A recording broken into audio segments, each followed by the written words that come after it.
সহজ লেসনে তোমাদের সকলকে স্বাগত। আজকের এই ভিডিওতে আমরা অষ্টম শ্রেণীর দ্বিতীয় পর্যায়ক্রমিক মূল্যায়ন 2024 সালের ভূগোল বিষয়ের একটি প্রশ্নপত্রের সম্পূর্ণ উত্তর সহ আলোচনা করব।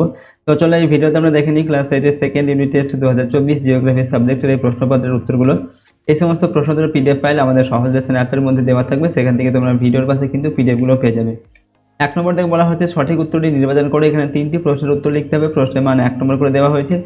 নাম্বার এতে দেওয়া আছে লাভা জমাট বন্ধ হয়ে সৃষ্টি হয় মার্বেল, ব্যাসল্ট না বেলে পাথর। তো লাভা জমাট বদ্ধ হয়ে সৃষ্টি হয় মার্বেল। নাম্বার বি, কর্ডিলেরা শব্দের অর্থ হলো শৃঙ্খল, বিন্যাস না বিস্তৃত। তো কর্ডিলেরা এই শব্দের অর্থ হচ্ছে শৃঙ্খল। নাম্বার সি, উত্তর গোলার্ধে আয়ন বায়ুর গতিবেগ ঘন্টায় 12 কিমি, 16 কিমি না 15 কিলোমিটার। ঠিক আছে, তো উত্তর গোলার্ধে আয়ন বায়ুর গতিবেগ ঘন্টায় 16 কিলোমিটার। নাম্বার ডি, দক্ষিণ আমেরিকার বৃহত্তম দেশ আর্জেন্টিনা, ব্রাজিল না ভেনেজুয়েলা। তো দক্ষিণ আমেরিকার বৃহত্তম দেশের নাম হচ্ছে ব্রাজিল। নাম্বার ই, রকি পার্বত্য অঞ্চলের উষ্ণ স্থানীয় বায়ু হলো চিনুক, লু না বোরো। তো রকি পার্বত্য অঞ্চলের উষ্ণ স্থানীয় বায়ু হচ্ছে চিনুক। নাম্বার এফ, পঞ্চহ্রদের মধ্যে বৃহত্তম মিষ্টি জলের হ্রদ হচ্ছে মিশিগান, হুরন না সুপিরিয়র। তো পঞ্চহ্রদের মধ্যে বৃহত্তম মিষ্টি জলের হ্রদের নাম হচ্ছে সুপিরিয়র। পরের প্রশ্ন নাম্বার 2, শূন্যস্থান পূরণ করো। এখানেও 3টি প্রশ্নের উত্তর লিখতে হবে। প্রশ্নের মান 1 নম্বর করে। নাম্বার এতে দেওয়া আছে নিঃসারী শিলার উদাহরণ হলো ড্যাশ। তো নিঃসারী শিলার উদাহরণ হচ্ছে ব্যাসল্ট। নাম্বার বি, ডোলড্রামস দেখা যায় ড্যাশ বরাবর। তো ডোলড্রামস দেখা যায় নিরক্ষীয় অঞ্চল বরাবর। নাম্বার সি, মৌসুমি বায়ু হলো ড্যাশ। মৌসুমি বায়ু হলো সাময়িক বায়ু। নাম্বার ডি, পৃথিবীর কষাইখানা বলা হয় ড্যাশ শহরকে। তো পৃথিবীর কষাইখানা বলা হয় শিকাগো শহরকে। নাম্বার ই, উত্তর আমেরিকার সবথেকে গুরুত্বপূর্ণ জলপথ হলো ড্যাশ। উত্তর আমেরিকার সবথেকে গুরুত্বপূর্ণ জলপথ হচ্ছে Saint Lawrence. Number F, dash হ্রদ অঞ্চলের প্রধান পশু খাদ্য। উত্তর লিখবে হে, ক্লোভার, এগুলো হচ্ছে হ্রদ অঞ্চলের প্রধান পশু খাদ্য। 3 নম্বর থেকে এক কথায় উত্তর লিখতে হবে। প্রশ্নের মান 1 নম্বর করে। 4টি প্রশ্নের উত্তর তোমাদের এখান থেকে লিখতে হবে। নাম্বার এ, উত্তর আমেরিকার একটি পশ্চিম বাহিনী নদীর নাম লেখো যা প্রশান্ত মহাসাগরে পতিত হয়েছে। উত্তরটা লিখবে কলম্বিয়া। এরপর হচ্ছে নাম্বার বি, পশুর লোমযুক্ত চামড়াকে কি বলা হয়? তো পশুর লোমযুক্ত চামড়াকে বলা হয় fur. Number C, Canadian shield অঞ্চলের 2টি হ্রদের নাম লেখো। তো কানাডিয়ান শিল্ড অঞ্চলের 2টি হ্রদের নাম গ্রেট বিয়ার আর হচ্ছে আথাবাস্কা। নাম্বার ডি, কোন শিলা গঠিত ভূমিরূপ সাধারণত গোলাকার হয়? উত্তরটা হবে গ্রাফাইট। ওকে, শিলা গঠিত ভূমিরূপ সাধারণত গোলাকার হয়। পরের প্রশ্ন নাম্বার ই, একটি সংঘাত শিলার উদাহরণ দাও। উত্তর হচ্ছে ব্রেকিসিয়া। নাম্বার এফ, আইটিসিজেড কি? অ্যান্সার লিখবে পৃথিবীর নিরক্ষীয় শান্ত বলয়, একে বলা হয় আইটিসিজেড। ঠিক আছে, নিরক্ষীয় শান্ত বলয়কে বলা হয় আইটিসিজেড। নাম্বার জি, কিউমুলাস হলো একটি বজ্রমেঘ, এটা শুদ্ধ না অশুদ্ধ সেটা লিখতে হবে। তো কিউমুলাস একটি বজ্রমেঘ, এটা হবে অশুদ্ধ। নাম্বার এইচ, দক্ষিণ আমেরিকার বেশিরভাগ নদী রকি পার্বত্য অঞ্চল থেকে উৎপন্ন হয়েছে, এটা শুদ্ধ না অশুদ্ধ? এটাও হবে অশুদ্ধ। পরবর্তী প্রশ্ন দেখো নাম্বার 4, যে কোনো 2টি প্রশ্নের উত্তর লিখতে হবে। প্রশ্নের মান 2 করে, 2 2 4 নম্বর দেওয়া আছে। নাম্বার এতে বলা হচ্ছে ক্যাটাপেটিক বায়ু কাকে বলে? উত্তর হবে ক্যাটাপেটিক বায়ু দিয়ে আমরা পয়েন্ট করলাম। এবার লিখব পার্বত্য অঞ্চলে রাত্রিবেলা আকাশ মেঘ মুক্ত থাকলে শীতল পার্বত্য অঞ্চলে পর্বত ঢালের উপরি অংশের বায়ু দ্রুত তাপ বিকিরণ করে শীতল ও ভারী হয়ে পড়ে এবং পৃথিবীর মাধ্যাকর্ষণ শক্তির প্রভাবে তা পর্বতের ঢাল বরাবর উপত্যকায় নেমে আসে। পার্বত্য অঞ্চলের এইরূপ রাত্রিকালে নিম্নমুখী শীতল বায়ু প্রবাহকে ক্যাটাবেটিক বায়ু বলে। এরপর নাম্বার বি, টিকা কাকে বলে? গ্র্যান্ড ক্যানিয়ন টিকা লিখতে হবে গ্র্যান্ড ক্যানিয়ন। ওকে, গ্র্যান্ড ক্যানিয়ন এই সম্পর্কে টিকা লিখতে হবে। দেখো লিখছি আমরা টিকাটা। গ্র্যান্ড ক্যানিয়ন যুক্তরাষ্ট্রের অ্যারিজোনা অঙ্গরাজ্যে অবস্থিত একটি গিরিখাত। এই গিরিখাতের মধ্য দিয়ে কলোরাডো নদী বয়ে গেছে। এর বেশিরভাগ অংশ গ্র্যান্ড ক্যানিয়ন ন্যাশনাল পার্কের ভেতর পড়েছে, যা যুক্তরাষ্ট্রের প্রথম দিকের জাতীয় উদ্যান। এই গিরিখাতের দৈর্ঘ্য 446 কিলোমিটার। নাম্বার সি, পরিচালন বৃষ্টিপাত কাকে বলে? তো পৃথিবীর যে সমস্ত অঞ্চলে জলভাগের পরিমাণ বেশি ও সূর্য লম্বভাবে কিরণ দেয় সেই সমস্ত অঞ্চলে সূর্যের প্রখর তাপে প্রচুর পরিমাণ জলীয় বাষ্প বায়ুতে গিয়ে মিশে ওই জলীয় বাষ্পপূর্ণ বায়ু হালকা হয়ে সোজা উপরে উঠে শীতল ও ঘনীভূত হয়ে মেঘে পরিণত হয় এবং পরে ওই মেঘ থেকে প্রচুর পরিমাণ বৃষ্টি ঘটে থাকে। একে পরিচালন বৃষ্টিপাত বলা হয়। ওকে,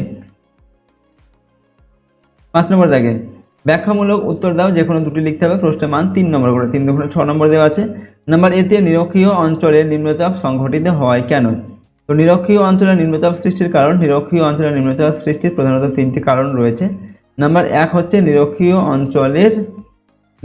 অঞ্চলে হবে, ঠিক আছে। নিরক্ষীয় অঞ্চলে সারা বছর সূর্যরশ্মি লম্বভাবে পড়ে, ফলে এখানকার বায়ু সারা বছর উষ্ণ থাকে। নাম্বার 2, এই অঞ্চলে স্থলভাগের তুলনায় জলভাগ বেশি, উষ্ণ বায়ুর জলীয় বাষ্প ধারণ ক্ষমতা বেশি হয়। আবার উষ্ণ বায়ুর ঘনত্ব কম বলে এটি হালকা হয়। এই হালকা জলীয় বাষ্পযুক্ত বায়ু প্রসারিত হয়ে উপরে ওঠে। 3 নম্বর, এই ঊর্ধ্বগামী বায়ু পৃথিবীর আবর্তন গতির ফলে নিরক্ষরেখা থেকে উত্তর ও দক্ষিণ দিকে ছিটকে যায়, ফলে এই অঞ্চলে বায়ুর পরিমাণ কমে যায় এবং নিম্নচাপ সৃষ্টি হয়। নাম্বার বি, ঘূর্ণবাত ও প্রতিপ ঘূর্ণবাতের পার্থক্য লিখুন। তো দেখো, ঘূর্ণবাত এটা হচ্ছে ঘূর্ণবাত, এটা প্রতিপ ঘূর্ণবাত। প্রথম হচ্ছে কেন্দ্রের চাপ।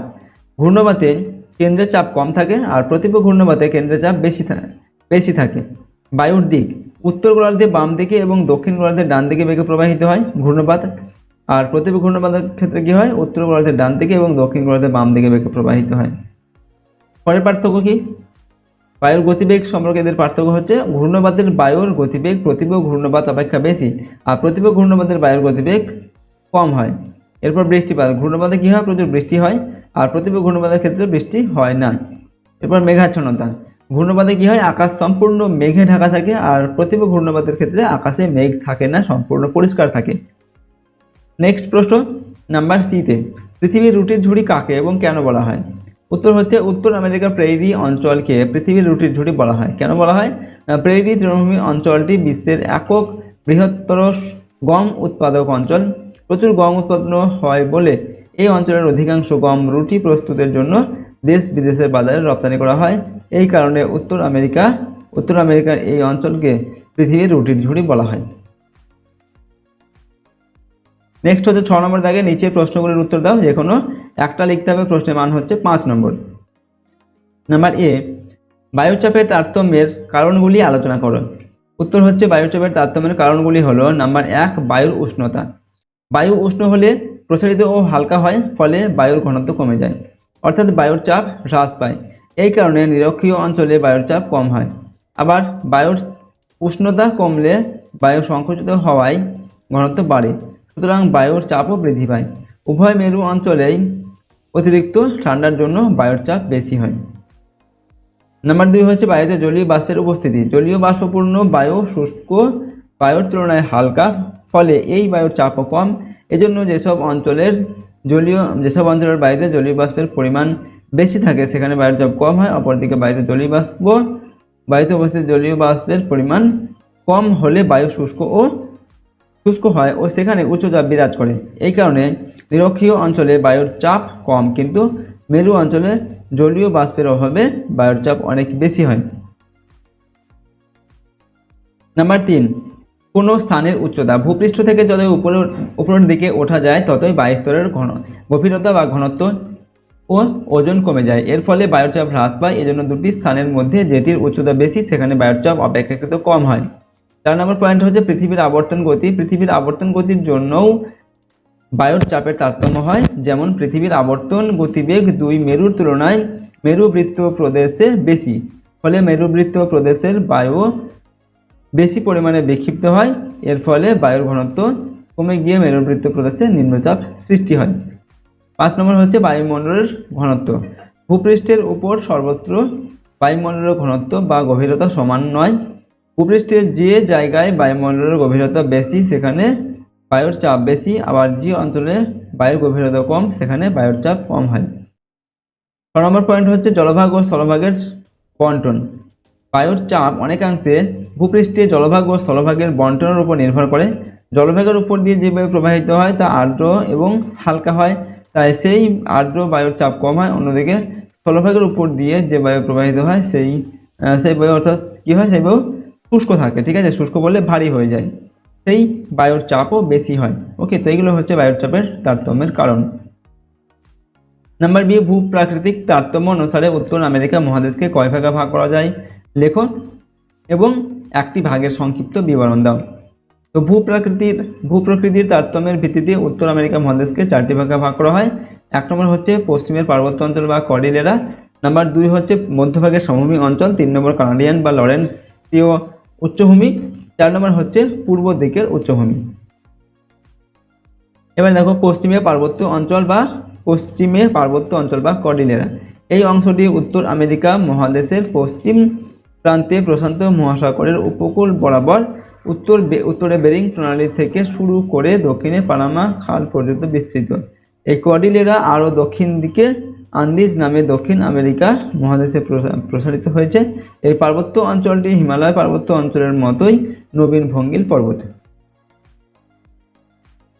প্রশান্ত মহাসাগরীয় পাত ও উত্তর আমেরিকা মহাদেশীয় পাতের অভিসারী সীমানা বরাবর সংঘর্ষের ফলে এই নবীন ভঙ্গিল পর্বতের সৃষ্টি হয়েছে। এর মধ্যভাগ চওড়া ও দুটি প্রান্ত ক্রমশ শুরু হয়েছে। এখানকার প্রধান পর্বত শ্রেণী coast range, Alaska range, Brooks range. এদের মধ্যে আলাস্কা রেঞ্জের মাউন্ট ম্যাককিনলে এর উচ্চতা হচ্ছে 6190 মিটার। ওকে, এই পার্বত্য অঞ্চল তথা উত্তর আমেরিকা মহাদেশের উচ্চতম শৃঙ্গ। এখানকার প্রবাহিত প্রধান নদীগুলি হলো ইউকন, কলোরাডো, কলম্বিয়া, ফ্রেজার ইত্যাদি। এগুলি পশ্চিম দিকে প্রবাহিত হয়ে প্রশান্ত মহাসাগরে মিলিত হয়েছে। ঠিক আছে, তো দেখো এভাবে আমরা প্রশ্নের উত্তরটিকে কিন্তু লিখলাম। তো আজকের এই ভিডিওতে আমরা ক্লাস 8-এর তোমাদের সেকেন্ড ইউনিট টেস্টের ভূগোল বিষয়ের একটি কোশ্চেন পেপারের সম্পূর্ণ উত্তর কিন্তু আলোচনা করলাম।